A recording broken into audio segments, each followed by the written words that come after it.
एक भक्ति से अतप्रत कथा।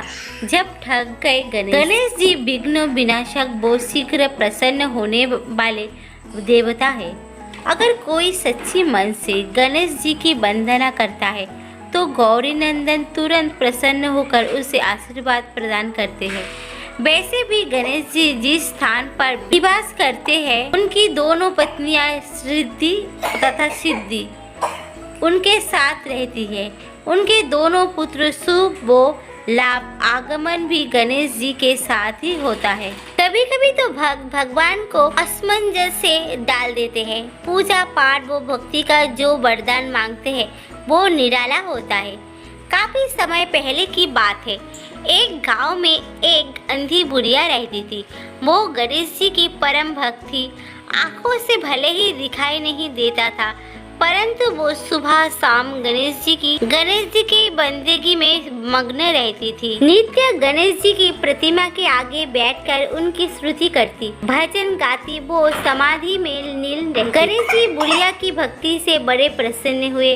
उन्होंने सोचा ये बुढ़िया नित्य हमारा स्मरण करती है, परंतु बदले में कभी कुछ नहीं मांगती। भक्ति का फल तो उसे मिलना ही चाहिए। ऐसा सोचकर गणेश जी एक दिन बुढ़िया के सम्मुख प्रकट हुए तथा बोले, माई, तुम हमारी सच्ची भक्त हो। जिस श्रद्धा व विश्वास से हमारी सच्ची भक्त हो, जिस श्रद्धा व विश्वास से हमारा स्मरण करती हो, हम उससे प्रसन्न हुए। अंत तुम जो वरदान चाहो हमसे मांग सकती हो। बुढ़िया बोली, प्रभु, मैं तो आपकी भक्ति में भाव से करती हूँ। मांगने का तो मैंने कभी सोचा ही नहीं। आज मुझे कुछ नहीं चाहिए। गणेश जी पूर्ण बोले, हम वरदान देने के लिए आए हैं। बुढ़िया बोली, हे सर्वेश्वर, मुझे मांगना तो नहीं आता। अगर आप कहे तो मैं कल मांग लूं। तब तक मैं अपने बेटे व बहू से भी सलाह मशवरा कर लूंगी। गणेश जी कल आने का वादा करके वापस लौट गए। बुढ़िया का एक पुत्र व बहू थे। बुढ़िया ने सारी बात उन्हें बताकर सलाह मांगी। बेटा बोला, माँ, तुम गणेश जी से ढेर सारा पैसा मांग लो, हमारी गरीबी दूर हो जाएगी, सब सुख चैन से रहेंगे। बुढ़िया की बहू बोली, नहीं, आप एक सुंदर पोते का वरदान मांगे। वंश को आगे बढ़ाने वाले भी तो चाहिए। बुढ़िया बेटे और बहू की बातें सुनकर असमंजस में पड़ गई। उसने सोचा, ये दोनों तो अपने अपने मतलब की बातें कर रहे हैं। बुढ़िया ने पड़ोसियों से सलाह लेने का मन बनाया। पड़ोसन भी नेक दिल थी। उसने बुढ़िया को समझाया कि तुम्हारी सारी जिंदगी दुखों में कटी है। अब जो थोड़ा जीवन बचा है वो तो सुख से व्यतीत हो जाए। धन अथवा पोते का तुम क्या करोगी? अगर तुम्हारी आंखें ही नहीं है तो ये सांसारिक वस्तुएं तुम्हारे लिए व्यर्थ हैं। तुम अपने लिए दोनों आंखें ही मांग लो। बुढ़ी लौटाई। बुढ़िया और भी सोच में पड़ गई। उसने सोचा, कुछ ऐसा मांग लो जिससे मेरा बहू वो बेटे सबका भला हो। लेकिन ऐसा क्या हो सकता है?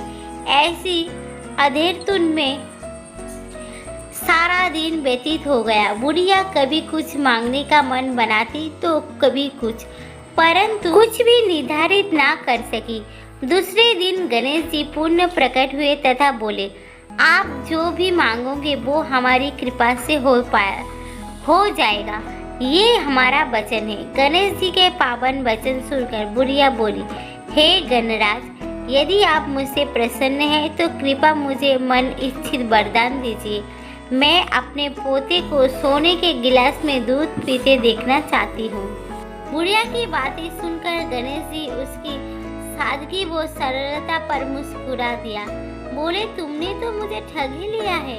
मैंने तुम्हें एक वरदान मांगने के लिए बोला था, परंतु तुमने तो एक वरदान में ही सब कुछ मांग लिया। तुमने अपने लिए लंबी उम्र तथा दोनों आंखें मांग ली है। बेटे के लिए धन व बहू के लिए पोता भी मांग लिया है। पोता होगा, ढेर सारे पैसा होगा, तभी तो वो सोने के गिलास में दूध पिएगा। पोते को देखने के लिए तुम जिंदा रहोगी, तभी तो देख पाओगी। अब देखने के लिए दो आंखें भी देना ही पड़ेगी। फिर भी वो बोले, जो तुमने मांगा वो सब सत्य होगा। यूं कहकर गणेश जी अंतर्ध्यान हो गए। कुछ समय पार कर गणेश जी की कृपा से बुढ़िया के घर पोता हुआ बेटे का कारोबार चल निकला तथा बुढ़िया की आंखों की रोशनी वापस लौट आई। बुढ़िया अपने परिवार से सुखपूर्वक जीवन व्यतीत करने लगे। बोलो गजानन महाराज की जय।